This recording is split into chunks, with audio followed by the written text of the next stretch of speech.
Hello everyone and welcome back to another video. In today's video we're going to try out the new SKULD on Challenge Difficulty Hero Arena. So, we're going to try out on two teams. One of them will be a Ragnarok team and one of them will be a Giants team. Of course, SKULD will probably be on both of those teams because she works well on both. So, firstly here we have the new SKULD with HP defense here. We've got King and Diane also with HP defense. We've got Matrona, green Matrona with HP defense, and we have new green SKULD with also HP defense as well. This team should be pretty good. For card set we are running increase applicable allies basic stats by 7% and decrease their damage taken by AoE skills by 10%. So this team should be pretty decent, and the other team will be, well, a different team. Here we go. So SKULD does provide actually quite a bit for the team in just terms of just general basic stats, which is kind of nice. So check out King and Diane's attack, 68,000. How about with the boost? So we're actually going to get a huge crit damage boost. So as you see here, we've got 335 crit damage. I think with her passive, every debuff that is removed, we get 20%. So we should maybe actually get 80% boost. No. Okay, so it's actually by AoE skills. I assumed it was just from debuffs removed.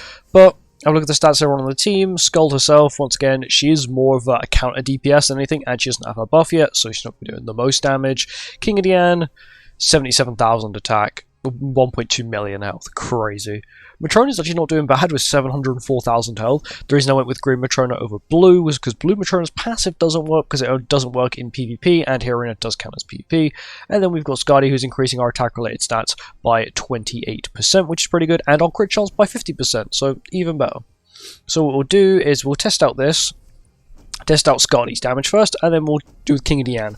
So if she does 400k total here, well, 400k to all of them, they'll get additional damage taken from King of Diane's AoE. I think they got it, but that's actually crazy. I was not expecting 9.5 million on a level 1 AoE skill. That's actually really good, because that's about how much she was doing with like a full fairies like setup team. Like everything is solely on her boosting, King of Diane's boosting. So this is pretty good. Of course, we're not going to see probably much action from SKULD because she does play more of a countering role, and we may see it maybe once. We'll buff up again. I like this strat because everyone actually has quite good stats. Now we've got a double AoE character here, which is pretty handy for the damage. And then we've got the nuke skill, and this floor isn't too bad. I think. Ooh, she might actually, Lollybella might actually live. She will not live. SKULD's damage is really good. Of course, SKULD does do more damage because weak point, and she has something that boosts weak point damage, so she's actually being helped quite a bit. This team also has an incredible amount of damage reduction, being about 60% from SKULD, being 15% per ally, being either a Ragnarok or a Giant, which is pretty handy. Onto the tower. I think it's the one that's going to give us the most difficulty, this team. It's a lot of collab. Well, these two. This one can't be debuffed, this one can be debuffed. He's just a pain. So what I can do is that will debuff her, I can then remove the debuff, and then do this. So they'll get an additional crit damage boost. Go. She's debuffed with Shadow's debuff, she removes one of them, that means everyone gets a crit damage boost. I think the only one left would probably be Escanor. Oh, definitely. If Escanor did not have damage cap, he would be gone. And now, don't worry, he's dead anyway, because he's going to try and attack, and then SKULD's going to absolutely nuke him. Yeah, by the way, that was with no stacks. I'm pretty sure that was her with no stacks.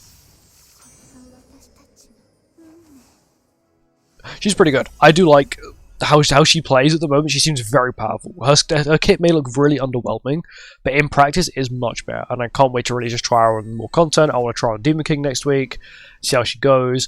I'm going to try her skill here on this floor, just to test her damage out. On Gelder, who has quite a decent bit of health, and this team actually has quite a bit of damage reduction as well, so I definitely want to try out her damage here. It's a good test. So we'll do this, King of Diane. She also gets the crit chance boost as well. Let me have a look at her substats. They're not the best. She's got decent crit damage, but remember this is HP defense. As you can see, she does have the sort of the tank build of really high resistance and crit defense. She's got a crazy amount of lifesteal as well at the moment, which is good. So we'll do that, we'll do this, and then we'll nuke with that. So we'll just put the debuff on them. Doesn't really do much, it just lowers their defense. That's not bad. Bear in mind that's only meant to do 40% of their remaining health. It did a decent chunk still on top of that. Okay, only Estarossa and Sigurd survive, which is good. If they both play a skill, they both die. Okay, Estarossa's playing a skill. He's gone. Yeah. Okay, we did actually have the rank up, I'm pretty sure. Yeah, we do have the buff here, as you can see. Which is really broken, this buff. She can get several of them, and it does sadly scale without level. Can I get it so it's actually more visible? It's gone to here, so it's a little bit more visible there. Here we go. This buff here, which you can get many of, and it does scale without level, this bit here. And then what I can do is put level 2 taunt out, which doesn't really do much, because we don't really need it. But it's still cool. There we go, and then King of Dian can absolutely nuke him. King of Dian are so good. Like, honestly, at launch, they weren't my favourite festival, but like the more I've used them, the more I realised like, they're actually just really fun to use. Just really, really fun to use, which is nice. Because King of Dian are always sort of... I've never really liked them as a festivals. I like Dian, Queen Dian. Queen Dian was an incredible festival in my opinion. But like, King has never really been my favourite character. I like Chad King on release because he was pretty good. That's it. Didn't like LL King. But yeah. This should be quite an easy one. This is the squishiest team on this entire tower. Ooh, barely break the shield. They're still fine. We do get 1 debuff off. There we go. And then King and Diana show off why they are extremely powerful. There you go. 6.7 million. Pretty good indeed.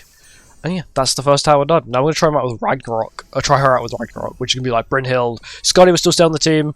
We're only really going to be replacing these two here. Probably with Hel and Brynhild. Just because I want to see... You know, I want to see Brynhild even more powerful, and I want to see Hel with even more power as well, and see how this team performs. Anyway, onto that team.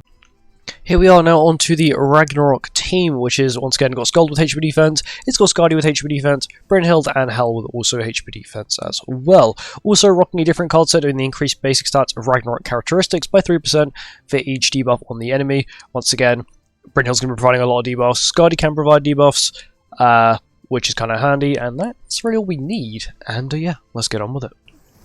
We are going into the exact same tower to sort of maximise the fairness of this team going against the other team, which should hopefully be quite good. Brynhild's going to have 1 debuff on her, which is nice.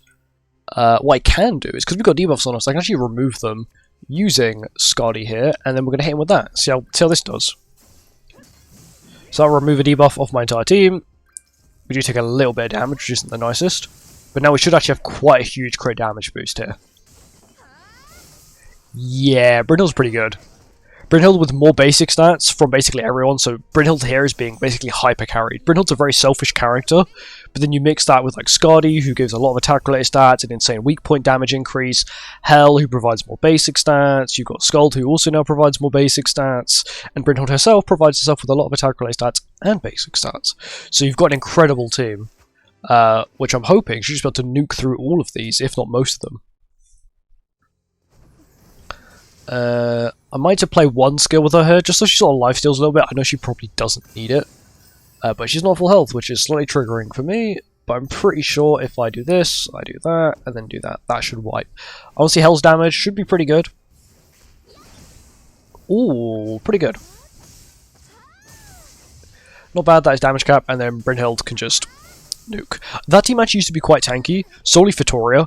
Fitoria gives your team an insane crit defense boost, which means she was able to be insanely bulky. It also means she was one of those characters, I think she's got still one of the highest base crit damages in the game, behind Demon King Melee, who still got an incredible amount of crit defense. Sorry, crit damage.